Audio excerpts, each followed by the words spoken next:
Isa ka rin ba sa mga taong nagigising ng hating gabi? Yung tipong wala ka na mabibiling pagkain sa labas ng bahay nyo? Kaya magluluto ako dito ng pangsagip sa gabi na pansit canton na basic lang lutuin. Tapos lalagyan natin ng extra twist. Sakto, meron ditong marinated na karne. Tapos kumuha na rin pala ako dito ng halaman. Kumuha na rin pala ako dito ng mga ricados. At kumuha nga pala ako dito ng pansit canton. At saka kumuha na rin pala ako dito ng 2 itlog sa alaga naming manok. Buti na lang meron siya ditong itlog. Naghiwa na nga pala ako dito ng mga ricados, no? Ang una ko nga palang hiniwa dito, itong sibuyas. After natin maghiwa ng sibuyas, maghiwa naman tayo dito ng bawang. Sunod naman nating hihiwain itong siling green. Naghiwa na rin pala ako dito ng kamalanse at naghiwa na rin pala ako dito ng marinated na karne. Bali, hiwain lang pala natin to sa sa maliliit na parte. Pagkatapos nga pala natin maghiwa ng mga dapat hiwain, nagready na nga pala ako dito ng kawali. Tapos lalagyan ko nga pala ng tubig yan kasi dito nga pala ako magluluto ng pansit canton. Hop, teka, hindi kasama yung mga seasonings sa ang init nun ah. Pagkaluto nga ng pansit canton, isasala na pala natin yan sa may tubig. Perfect ng pagkaluto, hindi malata. Pagkaluto nga ng canton guys, magpiprito naman tayo dito ng marinated na karne. Ito nga pala yung hiniwa-hiwa natin kanina, no? Pagkaprito ng karne, igigilid lang pala natin yan. Tapos magigisa naman tayo dito ng bawang, sibuyas at siling green. Pagkagisa nga natin sa mga ricados, halu-haluin na natin yan sa may karne, no? Tapos ilalagay na pala natin itong canton na naluto na. Tapos lalagyan na pala natin ng mga seasonings. Nilagyan na nga pala natin yung mga seasonings ng pansit canton dito, guys, no? Tapos maglalagay naman tayo dito ng extra twist na medyo maanghang na chili oil. Tapos maglalagay din tayo dito ng konting century tuna. Hoy, Kuis Charlie Boy, kung ano-ano na pinaghalo mo dyan sa pansit canton, ha? Tapos imi-mix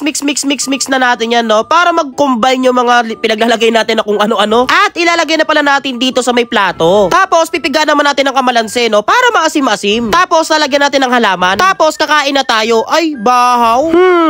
Aha, alam ko na gagawin ko dito. Sa same pan guys, magpiprito tayo dito ng itlog. Tapos scramble natin at ilalagay natin yung tirang century tuna. Pagkaluto nga ng itlog, ilalagay na nga pala natin yung kaning lamig, no? Tapos halu-haluin na natin yan. I-mix na natin yan. Ang tawag nga pala dito guys ay tuna fried rice inspired by Emperor fried rice. Lagyan natin ng chili flakes tapos kakain na tayo. Ito nga pala niluto kong pansit canton guys na may extra twist. Diba? Pinahirapan ko pa sarili ko no? May mga halaman po.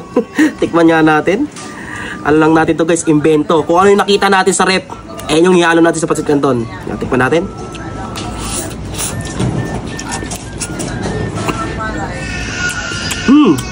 Nagdagan yung lasa niya. Medyo may konting lasa siya ng century. Nilagyan ko siya sa konti Ano.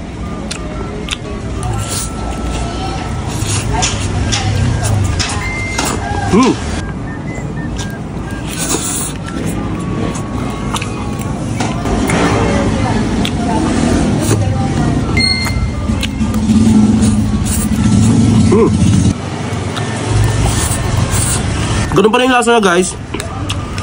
Pero mas lumasa siya. Try nyo to. Mag-isa kayo ng sibuyas, bawang. Tapos pag may karne sa rep nyo, lagay nyo. Diba? Lagyan nyo rin ng siling green. Tikman naman natin tong tuna fried rice.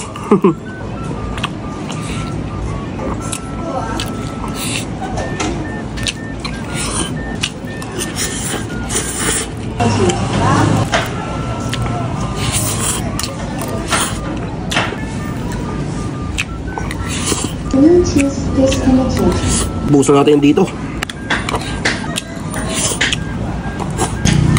Last bite. May papakilala nga pala sa inyo guys, no? Ito nga pala yung rice coffee ng Grain Smart. Ang kape na gawa sa bigas. Low calorie and decaffeinated. Bali no sugar to. Dahil nagpapatamis nito ay stevia. Tapos sa mga ingredients nito ay brown rice, okralin, mangosteen, barley grass, moringa, at garcina. Tapos ang dami mga benefits dito guys. Ayan check nyo lang yung mga benefits. O, diba? Kaya pag ito ang kape mo, siguradong healthy ka nito.